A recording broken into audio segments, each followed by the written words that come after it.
बावलपुर में चश्मदीदों का दावा भी सामने आ चुका है। चश्मदीद कह रहे हैं कि 4 ड्रोन पहुंचे थे बावलपुर में जिन्होंने बम वर्षा वहां पर की है। 4 ड्रोन पहुंचे और बावलपुर में कोई और नहीं बल्कि बावलपुर के चश्मदीद दावा कर रहे हैं। ये वहां की तस्वीरें भी हम दिखा रहे हैं और उनकी बातें भी आपको सुनाएंगे कि क्या कह रहे हैं। उसके बाद 3 ड्रोन आए हैं, वो तीनों का ताकुब मस्जिद थी, उन्होंने मस्जिद पर हमला किया, जिससे मस्जिद का सेन, मस्जिद के आगे एडमिनिस्ट्रेटिव ऑफिस और उसके आगे मस्जिद की छत वो सारी तबाह हो गई थी। और एक अफराद था, वो अपनी ड्यूटी पे छत पे बैठा हुआ था, वो इसके शहीद हो गया। तो ये आपने देखा वहाँ के लोकलाइट्स किस तरीके से इस बात की पुष्टि कर रहे हैं कि ड्रोन आए और उन्होंने नस्तनाबूद कर दिया सब कुछ। विवेक श्रीवास्तव जी, ये बड़ी अच्छी बात है, ये जो वीडियोस पाकिस्तान से आ रहे हैं, ये जो ड्रोन में कैमरे फिट थे जिन्होंने मिसाइल वर्षा और बम वर्षा की तस्वीरें उतारी हैं, मुझे लगता है कि अब इस बार कम से कम इस स्ट्राइक को लेकर के तो सबूत नहीं मांगे जाएंगे हमारे। नहीं, बात सबूत की नहीं है, अब ये हमारे पास ऑप्शन था भी नहीं। बात सबूत की होती तो है सर। हाँ, नहीं वो देखिए, जब आपको देखिए, जब आप फिर आज पॉलिटिक्स करने का दिन नहीं है, लेकिन जब हम जुमलों के आदी हो जाते हैं तो फिर सबूत मांगना पड़ जाता है कई बार। आज आपने सबूत दिखाए, लोगों ने तारीफ करी, खड़गे साहब ने अपना कमेंट पहले किया। भी सबूत दिए थे सर, सेना ने दिए थे, उसका मजाक उड़ाया गया, उस पर शक किया। देखिए वो तो सेना ने सबूत दिए थे सर, सर्जिकल स्ट्राइक का भी सबूत सेना ने दिया था। ये सेना के साथ मुल्क है, सेना के साथ सारी अपोजिशन पार्टीज हैं, सेना नहीं होगी तो मुल्क जो है वो सिक्योर नहीं है, इसको मानिए आप। लेकिन politicisation of the armed forces, politicisation of the executive, अब इससे सही व्यक्ति सर हो नहीं पाएगा जवाब देने I take a very serious view of it. Don't speak like a representative of Asad Azhar. No. Masood Azhar. Here on this India के बीच में राजधानी के अंदर खड़े होके आप ऐसा मत कहिए। और से कितनी भी घृणा एक प्रधानमंत्री से आप करते हो, एक व्यक्ति से, वो अपने मन में रखें तो अच्छा है। प्रधानमंत्री भी, आज का जो प्रधानमंत्री है वो देश का प्रतिबिंब है, देश उससे प्रतिबिंबित होता है, उसके साथ में खड़े होइए। सभी खड़े हैं। सर्वोच्च नेता ने ये सेना की बड़ाई कर दी, सेना को धन्यवाद दिया, सेना को कंग्रेचुलेट किया। प्रधानमंत्री को कंग्रेचुलेट करने में शर्म आती है आपको? नहीं, ऐसा किसी ने नहीं है ऐसी अपोजिशन को, ऐसा नहीं होना चाहिए। देश के साथ में होना चाहिए। I do not know why he is overreacting, why you are not देश stopping के him. साथ में होना चाहिए। राष्ट्र एकजुट है, पूरा भारत एकजुट है, बिल्कुल इसके पूरा भारत साथ में एकजुट है। आइए। और नतमस्तक हो रहा है, पाकिस्तान झुका हुआ है। अब आप सुनिए, पाकिस्तान आपके कदमों में है। Let me now complete. Number 1, खड़गे साहब ने, राहुल गांधी ने, तमाम अपोजिशन पार्टीज ने सुबह से ही सोशल मीडिया पे प्रेस कॉन्फ्रेंसेस बुला करके अच्छी बात, प्राइम मिनिस्टर को कांग्रेचुलेट करा है and everybody stands with the armed forces.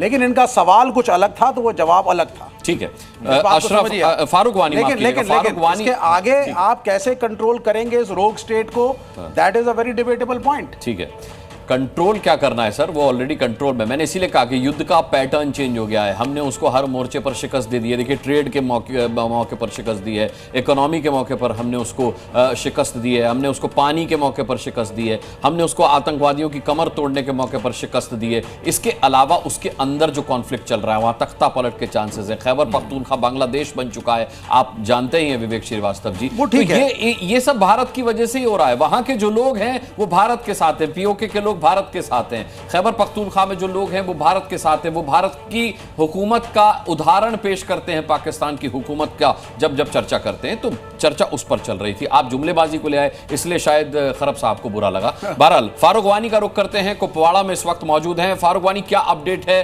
Operation सिंदूर के बाद कुपवाड़ा से? देखिए, फिलहाल जो स्ट्राइक की है उससे पाकिस्तान काफ़ी बौखलाया हुआ है और जो लॉन्च पैड्स को टारगेट किया गया है और लगातार जो तनाव है वो बना हुआ है। हम इस वक्त नियंत्रण रेखा कुपवाड़ा के कुछ ही दूरी पर हैं जहां LOC शुरू होता है। कुछ गाँव को भी इवैक्यूएट वहां पे किया गया है, उनको डिग्री कॉलेज हंदवारा में शिफ्ट किया गया है। एहतियातन तौर पर इस तरह के कदम जो हैं प्रशासन ने उठाए हैं और हालांकि जो हालात हैं यहाँ पर बिल्कुल सामान्य है और लोग जो हैं उन्होंने भरपूर समर्थन किया है इस स्ट्राइक को जो भारत ने की है कल रात, जिसमें कई लॉन्च पैड्स को उन्होंने ध्वस्त कर दिया है। और जो हालात हैं वो फ़िलहाल अभी नियंत्रण में हैं, लेकिन सिक्योरिटी जो है वो पूरे कश्मीर घाटी में अलर्ट कर दी गई है। और नौगाम सेक्टर जहाँ लगातार गोलाबारी चल रही है, हम कुछ ही दूरी पर यहाँ पर मौजूद हैं और वहाँ पे अभी गोलाबारी चल रही है। इसके अलावा जो मुसिल हैं, टंगडार हैं, तो वहाँ पे भी लगातार सीज़ फायर का उल्लंघन पाकिस्तान के द्वारा किया जा रहा है, जिसका माकूल जवाब भारतीय सेना दे रही है। फिलहाल जो हालात हैं वो यही बताते हैं कि गाँव में जितने भी लोग हैं उनको कहा गया है कि वो कम्युनिटी बैंकर्स में अपने आप को जो है शरण ले और अपने आप को सुरक्षित करे। और जो लोग अभी वहाँ ज़्यादातर जो इस फारूक वानी नजर बनाए रखिएगा। खालिद हुसैन भी हमारे साथ है। खालिद, गृह मंत्री ने बात की है, उमर अब्दुल्ला से भी कुछ देर पहले एलजी साहब से भी उनकी बात हुई है। जाहिर सी बात है कुछ खास दिशा निर्देश दिए गए होंगे।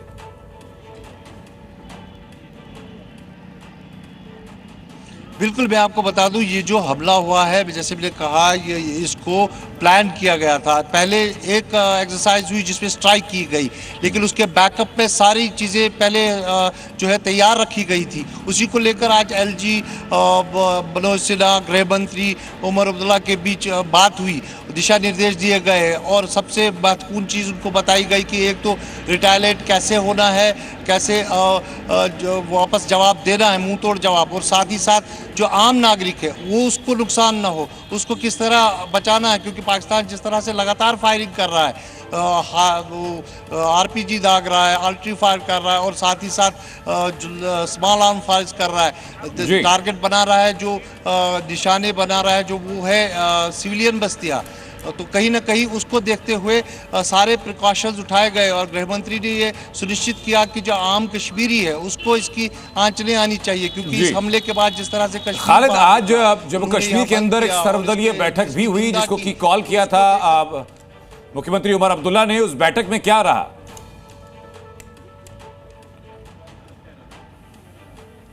उस बैठक में तमाम ज़िले जितने भी हैं, खासकर बॉर्डर ज़िले, उनके सभी ज़िला अध्यक्ष को जो है वीडियो कॉन्फ्रेंस के जरिए जोड़ा गया। उन्हें जो पहले बात हुई गृह मंत्री और मुख्यमंत्री की और एलजी और मुख्यमंत्री की, उसके बाद जो दिशा निर्देश वहाँ तय किए गए वो उनको दिए गए कि कैसे आबी इंस्टॉलेशन जो है उनको फैसिलिटेट करना है और साथ ही साथ आम लोगों को साथ में कैसे बचाना है। खासकर अगर हम स्वास्थ्य की बात करें, हेल्थ की बात करें, तो उसमें ज़्यादातर ध्यान दिया गया क्योंकि कई लोग बुजुर्ग हैं, नियंत्रण रेखा के कई बीमार हैं, उन तक दवाइयाँ पहुँचनी चाहिए। इन सब बातों को जो सिविल एडमिनिस्ट्रेशन है उसने देखा है। और वही सेना जो है, सेना पूरी तरह से तैयार थी स्ट्राइक से पहले ही, क्योंकि काफ़ी दिनों से मैं आपको बता दूं, चौकी बल से ऊपर ही मूवमेंट बंद कर दी गई थी। जो गांव वहां थे उनको, उनके लिए कम्युनिटी बंकर साफ कर दिए थे। जी न्यूज़ ने वो सारे दृश्य दिखाए थे और किस तरह से उनके लिए जो है सुरक्षित स्थान बनाए गए थे कि अगर इस तरह जो स्ट्राइक होगी उसके बाद पाकिस्तान कुछ करता है वहां से अपनी हरकत, तो उसको मुंहतोड़ जवाब देने के वक्त आम नागरिक जो है। खालिद, मैं आप हमारे साथ बने रहेगा, मैं वापस लड़ूंगा आपके साथ। यूकी देवना साहब, मैं जानना चाहूंगा सर आपसे कि पाकिस्तान को लेकर के एक चिंता और, पाकिस्तान खाली लंबाई में है, चौड़ाई में तो है नहीं सर। एक तरफ भारत है, बातों में चौड़ा होता है वो। तो पहलगाम पर अटैक किया, इधर एलओसी पर भारत ने उसको घेरना शुरू कर दिया। उधर का बॉर्डर जहां ज्यादा डिप्लॉयमेंट थी, जहां बलोच है, जहां बलोच लड़ाके हैं, जहां तालिबान लड़ाके हैं, वो बॉर्डर अब पाकिस्तान कमजोर पड़ता जा रहा है। तो मैं खाली वो स्थिति इमेजिन कर रहा हूं सर कि एक तरफ भारत की तरफ से पिट रहा है, दूसरे फ्रंट पर पिटना शुरू हो गया, तो ऐसे पिचक नहीं जाएगा पाकिस्तान? जी, पाकिस्तान की फौज की सबसे बड़ी विडंबना यही है। और जो आप कह रहे हैं ये हो रहा है। ऑलरेडी बीएलए ने बलूचिस्तान में ऐलान कर दिया है कि इधर भारत के साथ पाकिस्तान की आर्मी भिड़ेगी तो उधर बीएलए ने और ज्यादा कार्रवाई तेज करनी है। टीटीपी तो प्लान कर रही है कि अपने कानवाई के साथ कूच करके रावलपिंडी की तरफ आ जाए।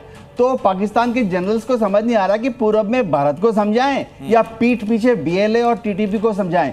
मेरे ख्याल से एक और चीज जो डेवलपमेंट हो रही है कि पाकिस्तान की खुद की आवाम, जो लोकल आवाम है, पंजाब के जो आम लोग हैं, सिंध के जो आम लोग हैं, वो भी अपनी सरकार से परेशान हैं। वो अपनी सरकार से रोज बोल रहे हैं, हुजूर आप हमें नौकरी दीजिए, आप हमें खाना दीजिए।